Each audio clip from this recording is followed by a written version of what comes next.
two,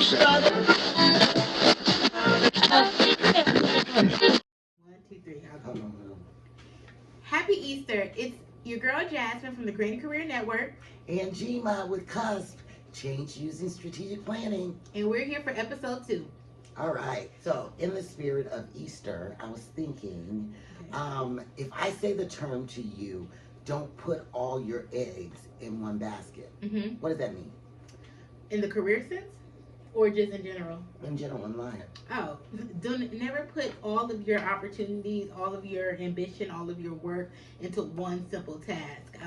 I'll give an example. I use that term when it comes to men. If you're not in a relationship, don't put all your energy, your time, your resources into that one man. You should be a free bird. You should be for everybody until you ask for one. Yeah.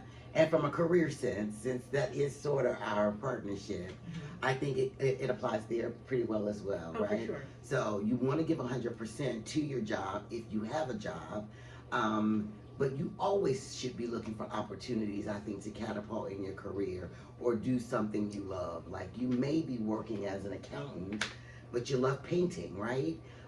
So never put all your eggs in one basket. You should be painting when you can, doing the passion work, doing the impact work, if it's giving back, philanthropy stuff, in addition to giving 100%, to your day-to-day job or career. So I have a question out the gate. How would you say it's been trying to run CUSP Consulting and work a full-time job? I know for me, it's very challenging to really get content out and things like that. So how has it been for you? It's been a balancing act, and I think you have to make some sacrifices. I mean, typically on a Sunday, you and I would be vegged out watching our shows, but we're doing content day, right? Just to get things out there so that people know who we are and get a better feel for who we are. Because you said something earlier today, right? So the more they learn about us, the better that helps us help them or something. Yeah, and I think that when when everyone watches us or when they watch us, they'll resonate with one or the two because we are really completely opposite. And so it's like, oh, well, I resonate with Jasmine or I resonate with Gma. And so then the tips and the advice we give, it's kind of like we're giving tips that won't make them feel uncomfortable. Because sometimes my mom will give me advice like, say it like this or say it like that, and that's just not who I am as a person. So it makes me feel a little bit uncomfortable. So I think that when they can resonate with one of us, it'll make taking our tips just a little bit easier. And then you should take it and apply it for yourself, because sometimes I hear you run off rhetoric and I'll watch some of your content and I'm thinking, well, damn, I wonder who told her that. I did learn a lot from her. Right? She doesn't necessarily say it the way that I would articulate it in my deep, raspy voice, right? Or stylistically, but you're still saying content. Yeah. Yeah. I'm the lamest version. She's like the, organizational change version. And then I think part of it is the generational, right? So True. You're Gen Millennial. You're Millennial, and I'm what, Gen X? I think you're Z. Am I a Z? I think you're Z. We need to look at. I thought I was X. It's one of the two. Yeah. It's a letter. Inevitably, we see life differently, right?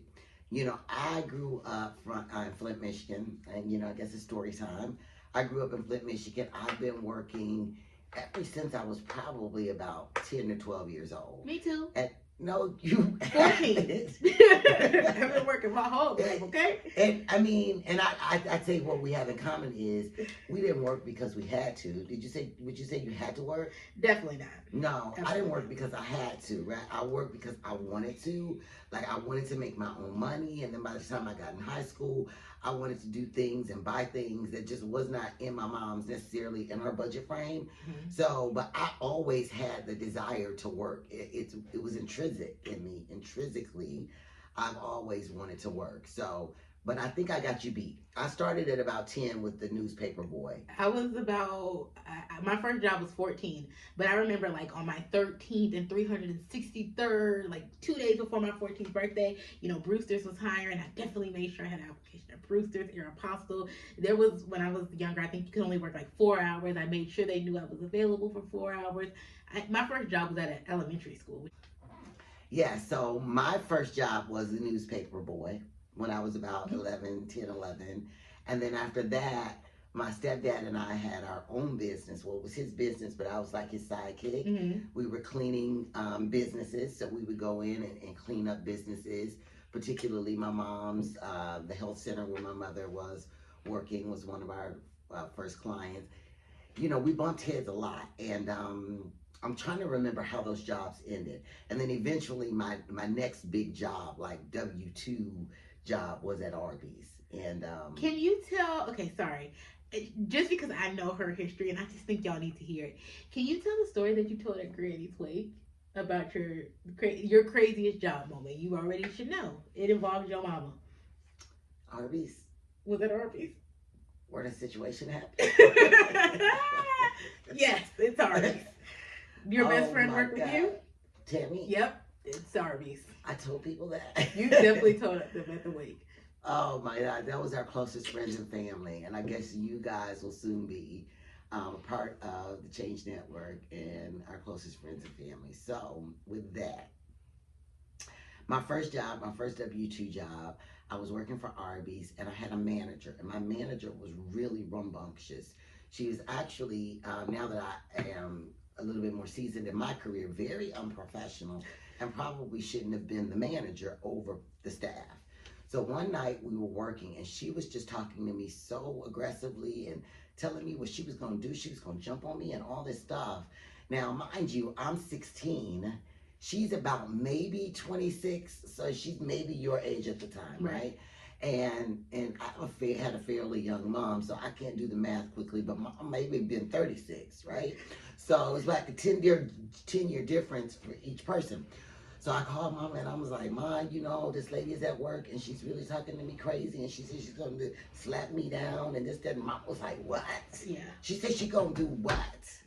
So 15, 20 minutes later, you know, we're working and, you know, there's hostility and I'm sort of scared at work. And next thing you know, my mom comes through the door. Mama comes through the door and tries to talk to the lady, right? And mom looks young, but she's much younger. She's about Jasmine's age. Mom is like, you know, 10 years her senior. And my mom goes to try to talk to the woman and says, listen, because, you know, that's my child. And the lady, the same rambunctiousness, she was like, don't put your hands on me. And before I knew it, a whole fight had ensued in the job. And my grandma beat her up. It was bad. I think I got fired. It's funny because we just played a game called Who's More Likely to Get Fired? Her, not me. No, I think that's the only time that I ever. I mean, I don't think they told me I was terminated. I think my mama was like, "Get your." It's implied. And let's go. It was implied. So I think I quit, but I didn't want to quit. I was just like, Mom, you know. Goodness gracious, I told you she was talking to me crazy, and my mom got to see it firsthand. And so. let's just be clear, the apple fell very far from that tree in situations like that. I too have had my fair share of issues in the workplace, especially my first 2 years after college when I first went into the workplace. And my mom did not have that energy. She'd be like, Jasmine, fix your attitude. Jasmine, stop taking your emotions to the workplace. So we had two different experiences. Well, I don't think that I was that hard on you with your earlier jobs like that. Like mom never showed out in my career, right? But your jobs where I'm like, Jasmine, get your life. But there were some things that you did that were definitely growing pains. I remember you worked at the college or something at a coffee shop for about 2 days. That's true. And you did something. Actually, let's talk about it. Let's talk about what happened there. I was actually working on my campus at school at the time, and I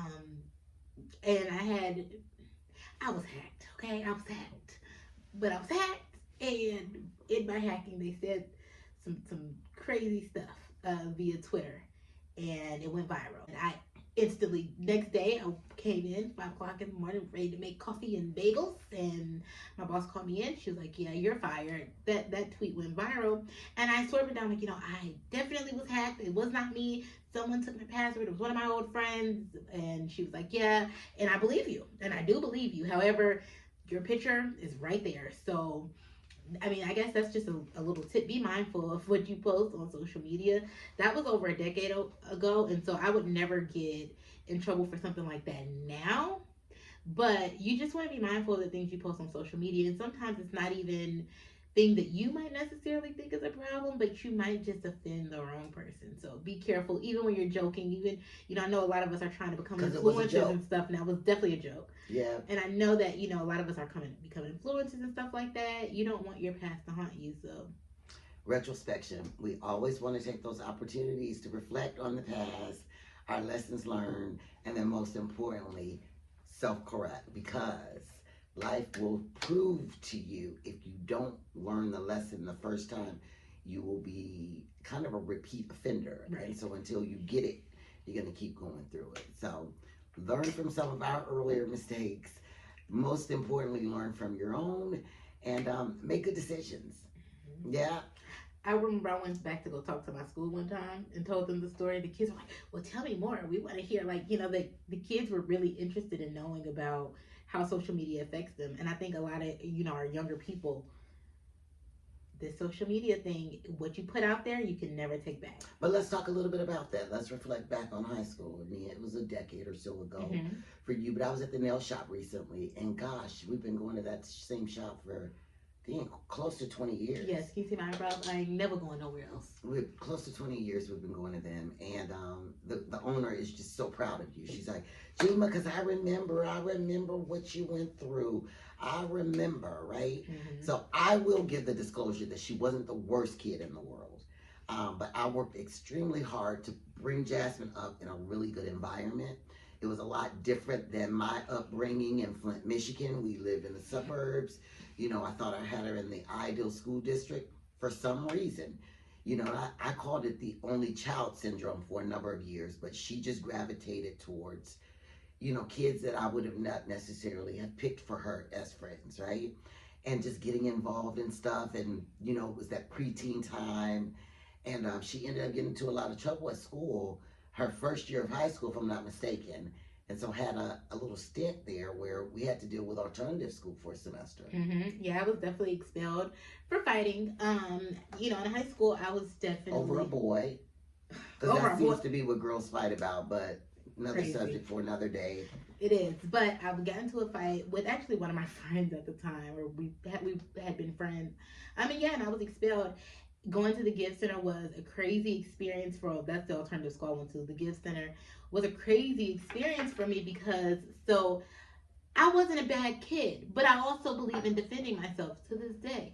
So when I got expelled, I used to have to go through metal detectors and we had to wear uniforms, and it just didn't fit the crime, especially because I did not hit the girl first. Not trying to downplay the situation, but the crime, the time I felt like didn't match the crime.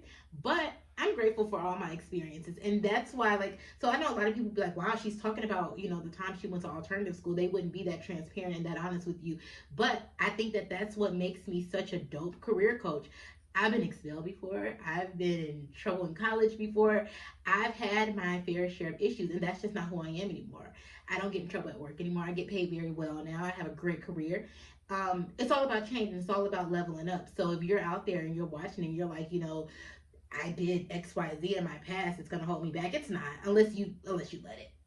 Right. And I think that's the thing. Again, back to retrospection, looking back, lessons learned. We need to learn from certain things, right? And there was a time, if I'm honest, as your mom, I was slick embarrassed about that moment in time for you. What? I was to the gift center? Right.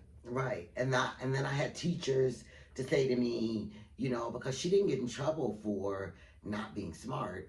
It started out maybe in the third or fourth grade. They're like, Miss Britton, Jasmine is answering all the questions, like she's answering all the math questions.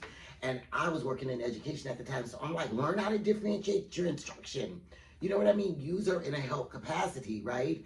She's answering all the questions. So it started with that. Then they started calling me about little things like, oh, she's putting lip gloss on in class, right? Because her work was done. So retrospection for me, looking back, I probably would have made sure that Jasmine got in the gifted program and stayed in it. I think she did. She wasn't gifted. You had the AP classes. By the time she got to high school, she told me and her counselor, Miss Howard, I remember, she just said, well, it's her decision. But she didn't want to. She didn't want to do it anymore. She just, and so we let her live her life, her way for the most part, within my rules and confinement, and it ended out working out very well. So I was telling the girl at the nail shop, because she's like, "Oh, I wish my kids was like Jasmine. I'm so proud of her, and she's just doing this, and oh my God, you did so good, and blah blah blah." And I like to hear that, but I can't take credit for it, right? Again, it has to be something that's intrinsic. And I tell parents all the time, plant the seeds, just plant the seeds. Know that we've planted the seeds in them so that when they do things that don't make us proud, you planted that seed. And so when the tree does start to blossom, you know, then it's a beautiful cherry tree. Good job. Good job. So, what else? What are we going to talk about today? Oh, I have a good question. I can't relate, but I know that there's probably a lot of people out there. I have a friend, and when she first had her daughter, she had a really hard time going back into the workplace. She did not want to leave her kid. And I know growing up, you traveled a lot working. Was that difficult? I mean, I wasn't like a baby at that time. I was probably like between like 7 to 12. But regardless, was it difficult traveling while being a single mom? Oh, extremely difficult. Mm-hmm. But I had a village, and you guys have probably heard the proverb, it takes a village to raise a child. My mom was so dope. I actually got pregnant while I was in college. So that's why I look like I could be her sister instead of her mom. But no, I was entering my junior year of college. And when I got pregnant, high school sweetheart, her father followed me from Michigan down here. I was at Clark, Atlanta. Long story. This is the result of that. But nonetheless, my mom moved to Atlanta. She brought my siblings. And so I had an amazing network once I started traveling. But you got to remember, I didn't start traveling well until you were in elementary school. Well, so let's speak just for our normal person that goes into the office. So from when I was at Lynette Suttles, which was my daycare and stuff like that, like from those little years. So even when you were in college, because I know you were in college and probably working too. So those years. But I took a break, right? So okay. I did the long path. Most of my friends graduated college. I think if I would have graduated with the class that I was supposed to graduate with, had I not had the wonderful, wild card of this girl entering my life and just straight gone through with my matriculation. I know yeah, I should have come out 95, 96. And I didn't come out until 99. Okay. So even though I was, remember, entering my junior year, so I took time. I was so adamant to, again, it was intrinsic. Mom didn't force me. She knew that's what I wanted to do. So that's why she picked her life up and moved. So I was working full time. I was going to school part time. And then I was a new mom. So it was kind of difficult at times. I think when you were about 2 years old, and we had a few daycare centers drama stories, right?